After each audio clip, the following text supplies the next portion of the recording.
சில தினங்களுக்கு முன் தேர்தல் பிரச்சாரத்தில் கலந்து கொண்ட அமைச்சர் உதயநிதி எய்ம்ஸ் செங்கலை எடுத்துக்காட்டி தேர்தல் பிரச்சாரம் மேற்கொண்டார். இது குறித்து விமர்சித்து பேசிய எடப்பாடி பழனிசாமி, செங்கலை ரோட்டில் காட்டுவதால் எந்த ஒரு பயனும் இல்லை, தெம்பு திராணி இருந்தால் பாராளுமன்றத்தில் காட்ட வேண்டும் என அமைச்சர் உதயநிதி தாக்கி பேசியிருந்தார். மேலும் காஞ்சிபுரத்தில் நடைபெற்ற தேர்தல் பிரச்சாரத்தில் உரையாற்றிய அமைச்சர் உதயநிதி, நானாவது செங்கலை காட்டினேன், ஆனால் எடப்பாடி பழனிசாமி பல்லை காட்டுவதாக கூறி பிரதமர் மோடியோடு இருக்கும் புகைப்படத்தை காட்டியுள்ளார்.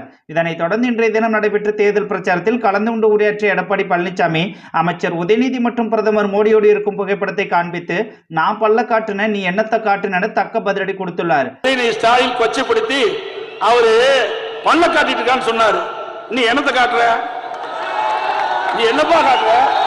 மேலும் பேசிய எடப்பாடி பழனிசாமி, பிரதமர் மோடியோடு அமைச்சர் உதயநிதி சிரித்து பேசினால் சரி, நான் சிரித்து பேசினால் தவறா என்றும், மக்களை பார்த்தால் சிரித்து பேச தெரியாத முதல்வர் ஸ்டாலின் பிரதமர் மோடியோடு மட்டும் சிரித்து பேசுவதாக குற்றம் சாட்டினார்.